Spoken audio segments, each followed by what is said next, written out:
हरे कृष्णे।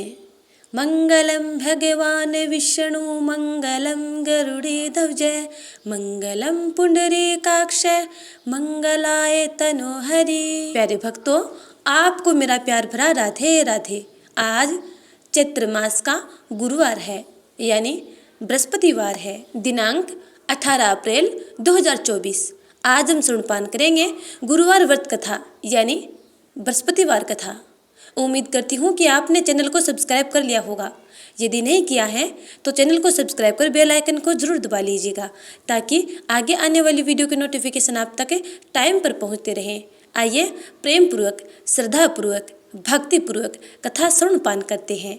भारतवर्ष में एक प्रतापी और दानी राजा राज्य किया करता था। वह नित्य गरीबों और ब्राह्मणों की सहायता करता था। यह बात उसकी रानी को अच्छी नहीं लगती थी। वह न ही गरीबों को दान देती, न ही भगवान का पूजन किया करती थी, और राजा को भी दान देने से मना किया करती थी। एक दिन राजा शिकार खेलने वन को गए हुए थे, तो रानी महल में अकेली थी। उसी समय बृहस्पति देव साधु वेश में राजा के महल में भिक्षा लेने के लिए गए और भिक्षा मांगी। रानी ने भिक्षा देने से इनकार किया और कहा, हे साधु महाराज, मैं दान पुण्य देने से तंग आ गई हूँ। मेरा पति सारा धन लुटाते रहते हैं। मेरी इच्छा है कि हमारा सारा धन नष्ट हो जाए, फिर न रहेगा बांस, न बजेगी बांसुरी। साधु ने कहा, देवी, तुम तो बड़ी विचित्र हो। धन संतान तो सभी चाहते हैं, पुत्र और लक्ष्मी तो पापी के घर भी होने चाहिए। यदि तुम्हारे पास अधिक धन है तो भूखों को भोजन दो, प्यासों के लिए प्याऊ बनवाओ, मुसाफिरों के लिए धर्मशालाएं खुलवाओ। जो निर्धन अपनी कुंवारी कन्याओं का विवाह नहीं कर सकते, उनका विवाह करवा दो। ऐसे और कई काम हैं जिनके करने से तुम्हारा यश लोक परलोक में फैलेगा। परंतु रानी पर उपदेश का कोई प्रभाव न पड़ा। वह बोली, महाराज, आप मुझे कुछ न समझाएं। मैं ऐसा धन नहीं चाहती जो हर जगह बांटती फिरूं। साधु ने उत्तर दिया, यदि तुम्हारी ऐसी इच्छा है तो तथास्तु। तुम ऐसा करना कि बृहस्पतिवार को घर लीपकर पीली मिट्टी से अपना सिर धोकर स्नान करना, भट्टी चढ़ाकर कपड़े धोना। ऐसा करने से आपका सारा धन नष्ट हो जाएगा। इतना कहकर वह साधु महाराज वहाँ से आलोप हो गए। साधु के अनुसार कई बातों को पूरा करते हुए रानी को केवल 3 गुरुवार ही बीते थे कि उसकी समस्त धन संपत्ति नष्ट हो गई। भोजन के लिए राजा का परिवार तरसने लगा। तब एक दिन राजा रानी से बोला कि हे रानी, तुम यहीं रहो, मैं दूसरे देश को जाता हूँ, क्योंकि यहाँ पर सभी लोग मुझे जानते हैं, इसलिए मैं कोई छोटा कार्य नहीं कर सकता। ऐसा कहकर राजा परदेश चला गया। वहाँ वह जंगल से लकड़ी काटकर लाता और शहर में बेचता। इस तरह वह अपना जीवन व्यतीत करने लगा। इधर राजा के परदेश जाते ही रानी और दासी दुखी रहने लगे। एक बार जब रानी और दासी को 7 दिन तक बिना भोजन के रहना पड़ा, तो रानी ने अपनी दासी से कहा, हे दासी, पास ही के नगर में मेरी बहन रहती है, वह बड़ी धनवान है, तू उसके पास जा और कुछ ले आ, ताकि थोड़ी बहुत गुजर बसर हो जाए। दासी रानी की बहन के पास गई। उस दिन गुरुवार था और रानी की बहन उस समय बृहस्पतिवार व्रत की कथा सुन रही थी। दासी ने रानी की बहन को अपने रानी का संदेश दिया, लेकिन रानी की बड़ी बहन ने कोई उत्तर ना दिया।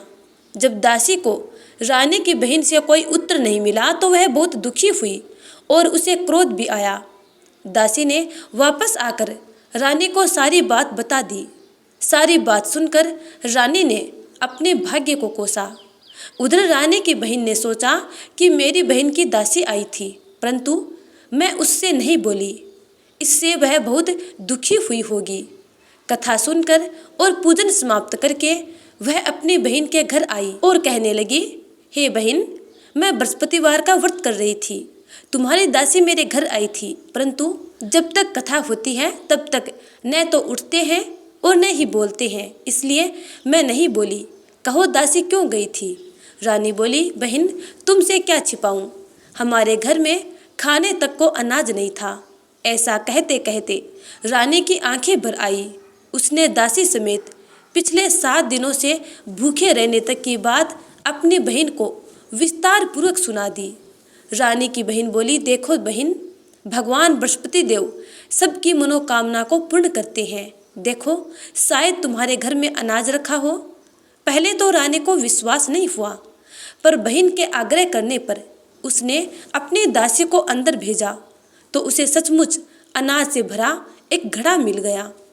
यह देखकर दासी को बड़ा आश्चर्य हुआ। दासी रानी से कहने लगी, हे रानी, जब हमको भोजन नहीं मिलता तो हम व्रत तो किया करते हैं, इसलिए क्यों न इनसे व्रत कथा और विधि पूछ ली जाए ताकि हम भी व्रत कर सकें। तब रानी ने अपनी बहन से बृहस्पतिवार व्रत के बारे में पूछा। उसकी बहन ने बताया, बृहस्पतिवार के व्रत में चने की दाल और मुनक्का से विष्णु भगवान का केले की जड़ में पूजन करें तथा दीपक जलाएं, व्रत कथा सुने और पीला भोजन ही करें। इससे बृहस्पति देव प्रसन्न होते हैं। व्रत और पूजन विधि बताकर रानी की बहन अपने घर को लौट गई। 7 दिन के बाद जब गुरुवार आया तो रानी और दासी ने व्रत रखा। घुड़साल में जाकर चना और गुड़ लेकर आई। फिर उससे केले की जड़ तथा भगवान विष्णु का पूजन किया।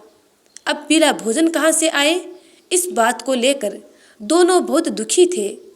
चूंकि उन्होंने व्रत रखा था, इसलिए बृहस्पति देव उनसे प्रसन्न थे। इसलिए वे एक साधारण व्यक्ति का रूप धारण करके 2 थालों में सुंदर पीला भोजन दासी को देकर चले गए। भोजन पाकर दासी प्रसन्न हुई और फिर रानी के साथ मिलकर भोजन को ग्रहण किया। उसके बाद वे सभी गुरुवार को व्रत और पूजन करने लगी। बृहस्पति भगवान की कृपा से उनके पास फिर से धन संपत्ति आ गई, परंतु रानी फिर से पहले की तरह आलस्य करने लगी। तब दासी बोली, देखो रानी, तुम पहले भी इस प्रकार आलस्य किया करती थी। तुम्हें धन रखने में कष्ट होता था, इस कारण सभी धन नष्ट हो गया, और अब जब भगवान बृहस्पति देव की कृपा से धन मिला है तो तुम्हें फिर से आलस्य होता है। रानी को समझाते हुए दासी कहती है कि बड़ी मुसीबतों के बाद हमने यह धन पाया है, इसलिए हमें दान पुण्य करना चाहिए, भूखे मनुष्यों को भोजन कराना चाहिए और धन को शुभ कार्यों में खर्च करना चाहिए, जिससे तुम्हारे कुल का यश बढ़ेगा, स्वर्ग की प्राप्ति होगी और पितृगण प्रसन्न होंगे। दासी की बात मानकर रानी अपना धन शुभ कार्यों में खर्च करने लगी, जिससे पूरे नगर में उसका यश फैलने लगा। दूसरी ओर एक दिन राजा दुखी होकर जंगल में एक पेड़ के नीचे आसन जमाकर बैठ गया। वह अपनी दशा को याद करके व्याकुल होने लगा। बृहस्पतिवार का दिन था। एकाएक उसने देखा कि निर्जन वन में एक साधु प्रकट हुए। वह साधु वेश में स्वयं बृहस्पति देव थे। लक्कड़हारे के सामने आकर बोले, हे लक्कड़हारे, इस सुनसान जंगल में तू चिंता मगन क्यों बैठा है? लक्कड़हारे ने दोनों हाथ जोड़कर प्रणाम किया और उत्तर दिया, महात्मा जी, आप सब कुछ जानते हैं, मैं क्या कहूँ? यह कहकर रोने लगा और साधु को अपनी आत्मकथा सुनाई। महात्मा जी ने कहा, तुम्हारी स्त्री ने बृहस्पति के दिन बृहस्पति भगवान का निरादर किया है, जिसके कारण बृहस्पति देव रुष्ट होकर तुम्हारी ये दशा कर दी। अब तुम चिंता को दूर करके मेरे कहने पर चलो तो तुम्हारे सब कष्ट दूर हो जाएंगे और भगवान पहले से भी अधिक धन संपत्ति देंगे। तुम बृहस्पति के दिन कथा किया करो। 2 पैसे के चने मुनक्का लाकर उसका प्रसाद बनाओ और शुद्ध जल से लोटे में शक्कर मिलाकर अमृत तैयार करो। कथा के पश्चात अपने सारे परिवार और सुनने वाले प्रेमियों में अमृत व प्रसाद बांटकर आप भी ग्रहण करो। ऐसा करने से भगवान तुम्हारी सब मनोकामनाएं पूरी करेंगे। साधु के ऐसे वचन सुनकर लक्कड़हारा बोला, हे प्रभु, मुझे लकड़ी बेचकर इतना पैसा नहीं मिलता जिससे भोजन के उपरांत कुछ बचा सकूं। मैंने रात्रि में अपनी स्त्री को व्याकुल देखा है। मेरे पास कुछ भी नहीं जिससे मैं उसकी खबर मंगा सकूं। साधु ने कहा, हे लकड़हारे, तुम किसी बात की चिंता मत करो। बृहस्पति के दिन तुम रोजाना की तरह लकड़ियां लेकर शहर को जाओ। तुमको रोजाना से दुगुना धन प्राप्त होगा, जिससे तुम भली भांति भोजन कर लोगे तथा बृहस्पति देव की पूजा का सामान भी आ जाएगा। इतना कहकर साधु अंतर्ध्यान हो गए। धीरे धीरे समय व्यतीत होने पर फिर वही गुरुवार का दिन आया। लकड़हारा जंगल से लकड़ी काटकर किसी शहर में बेचने गया। उसे उस दिन और दिन से अधिक पैसा मिला। राजा ने चना गुड़ आदि लाकर गुरुवार का व्रत किया। उस दिन से उसके सभी क्लेश दूर हुए। परंतु जब दोबारा गुरुवार का दिन आया तो बृहस्पतिवार का व्रत करना राजा भूल गया। इस कारण बृहस्पति देव पुनः उनसे नाराज हो गए। उस दिन उस नगर के राजा ने विशाल यज्ञ का आयोजन किया तथा शहर में यह घोषणा करवा दी कि कोई भी मनुष्य अपने घर में भोजन न बनावे, न आग जलावे। समस्त जनता मेरे यहाँ भोजन करने आवे। इस आज्ञा को जो न मानेगा उसे फांसी की सजा दी जाएगी। इस तरह की घोषणा संपूर्ण नगर में करवा दी गई। राजा की आज्ञा अनुसार शहर के सभी लोग भोजन करने गए, लेकिन लकड़हारा कुछ देर से पहुंचा, इसलिए राजा उसको अपने साथ अपने महल को ले गया। महल में ले जाकर राजा लकड़हारे को भोजन करा रहे थे। जब लकड़हारा भोजन कर रहा था तब राजा की रानी की दृष्टि उस खूंटी पर पड़ी जिस पर हमेशा एक सोने का हार लटका रहता था, और लकड़हारे के जाते ही वह हार उस खूंटी से गायब हो गया। हार न दिखने पर रानी ने निश्चय किया कि मेरा हार इस मनुष्य ने चुरा लिया है। उसी समय सिपाहियों को बुलाकर उस लकड़हारे को कारागार में डलवा दिया गया। जब लकड़हारा कारागार में पड़ गया और बहुत दुखी होकर विचार करने लगा कि न जाने कौन से पूर्व जन्म के कर्म से मुझे यह दुख प्राप्त हुआ है, और उसी साधु को याद करने लगा जो कि जंगल में मिला था। उसी समय तत्काल बृहस्पति देव साधु के रूप में प्रकट हुए और उसकी दशा को देखकर कहने लगे, अरे मूर्ख, तूने बृहस्पति देव की कथा नहीं करी, इस कारण तुझे दुख प्राप्त हुआ है। अब तू चिंता मत कर। बृहस्पतिवार के दिन कारागार के दरवाजे पर 4 पैसे पड़े मिलेंगे, उनसे तू बृहस्पति देव की पूजा करना, तेरे सभी कष्ट दूर हो जाएंगे। कुछ दिनों बाद बृहस्पतिवार आया। बृहस्पतिवार के दिन कारागार के दरवाजे के आगे उस लकड़हारे को 4 पैसे मिले। उन 4 पैसों से लकड़हारे ने बृहस्पति देव का पूजन किया और कथा करी। ऐसा करने से उसी रात बृहस्पति देव राजा के सौपन में जाकर बोले, हे राजा, तुमने जिस आदमी को कारागार में बंद कर दिया है वह निर्दोष है, वह राजा है, उसे छोड़ देना। रानी का हार उसी खूंटी पर लटका है जिस खूंटी पर पहले लटका हुआ था। अगर तू ऐसा नहीं करेगा तो मैं तेरे राज्य को नष्ट कर दूंगा।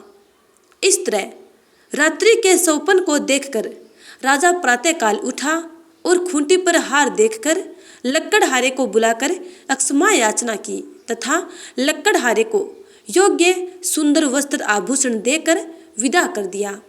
बृहस्पति देव की आज्ञा अनुसार लकड़हारा अपने नगर को चल दिया। राजा जब अपने नगर के निकट पहुंचा तो उसे बड़ा आश्चर्य हुआ। नगर में पहले से अधिक बाग, तालाब, कुएं तथा बहुत सी धर्मशालाएं, मंदिर आदि बन गए थे। राजा ने पूछा, यह किसका बाग और धर्मशालाएं हैं? तब नगर के सब लोग कहने लगे, यह सब रानी और बांदी के हैं। तो राजा को आश्चर्य हुआ और गुस्सा भी आया। जब रानी ने यह खबर सुनी कि राजा आ रहे हैं तो उन्होंने बांदी से कहा कि हे दासी, देख, राजा हमको कितनी बुरी हालत में छोड़ कर गए थे और आज हम पुनः धनवान हो गए हैं, और आज हमें पुनः धनवान और ऐश्वर्यवान देखकर राजा पुनः हमारे द्वार से लौट न जाए, इसलिए तू दरवाजे पर खड़ी हो जा। रानी की आज्ञा अनुसार दासी दरवाजे पर जाकर खड़ी हो गई। जब राजा दरवाजे पर पधारे तो दासी राजा को अपने साथ महल के अंदर ले गई। महल के अंदर जाने के बाद राजा ने क्रोध करके अपनी रानी से पूछा कि यह धन तुमने कैसे प्राप्त किया, यह धन कैसे मिला। तब रानी ने कहा, हमें यह सब धन बृहस्पति देव के इस व्रत के प्रभाव से प्राप्त हुआ है। राजा ने निश्चय किया कि 7वें दिन तो हर कोई बृहस्पति देव का पूजन किया करता है, परंतु मैं प्रतिदिन दिन में 3 बार कहानी तथा रोज व्रत किया करूँगा। अब हर समय राजा के दुपट्टे में चने की दाल बंधी रहती थी तथा दिन में 3 बार कहानी कहता। एक रोज राजा ने विचार किया कि चलो अपनी बहन के यहाँ हो आऊं। इस तरह निश्चय करके राजा घोड़े पर सवार होकर अपनी बहन के यहाँ चलने लगा। मार्ग में उसने देखा कि कुछ आदमी एक मुर्दे को लिए जा रहे हैं। उन्हें रोककर राजा कहने लगा, अरे भाइयों, मेरे बृहस्पति देव की कथा सुन लो।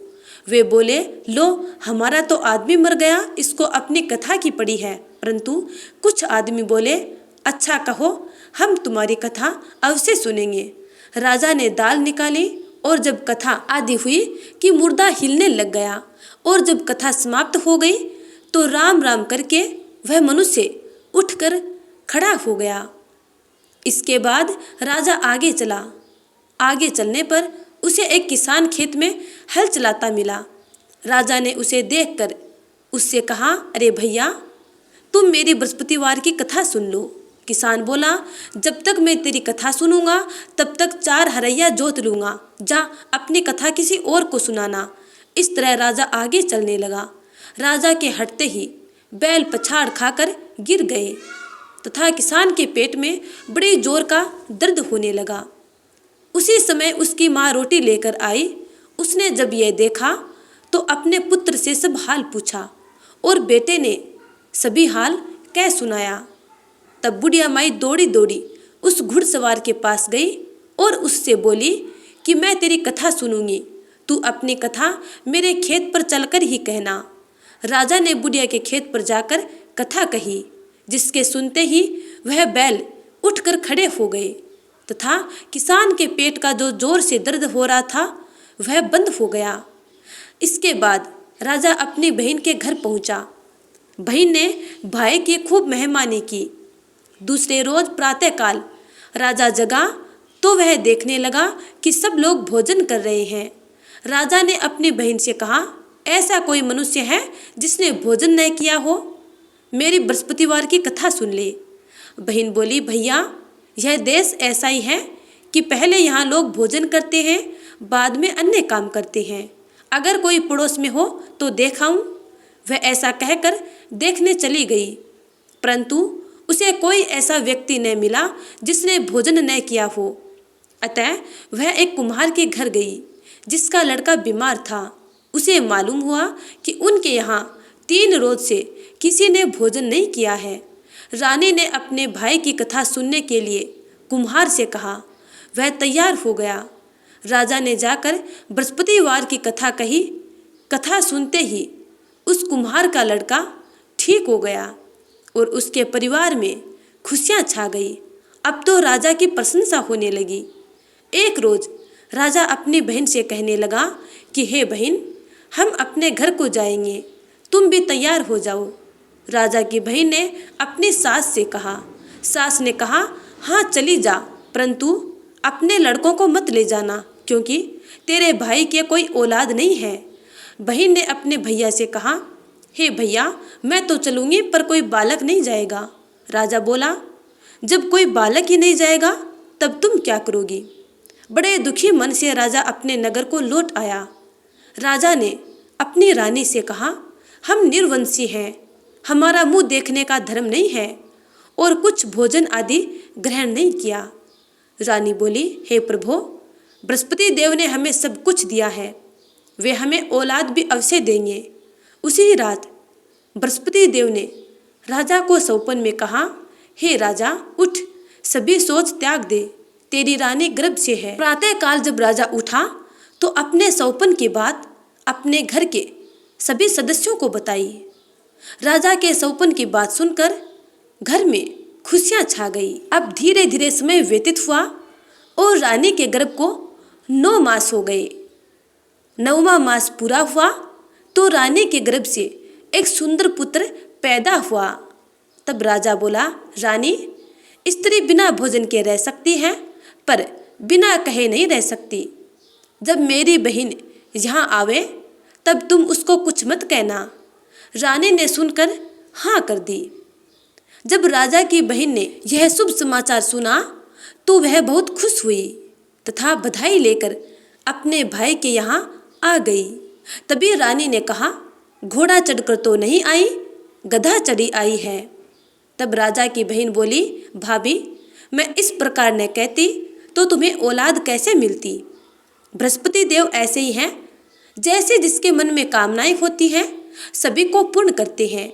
जो सद्भावना पूर्वक बृहस्पतिवार का व्रत करता है एवं कथा श्रवण पान करता है अथवा दूसरों को सुनाता है तो बृहस्पति देव उसकी सभी मंगल कामनाओं को पूर्ण करते हैं। भगवान बृहस्पति देव उसके सदैव रक्षा करते हैं। संसार में जो मनुष्य सद्भावना से भगवान जी का पूजन व्रत सच्चे हृदय से करते हैं तो प्रेम से बोलिए, बृहस्पति देव की जय, भगवान श्री हरि विष्णु की जय।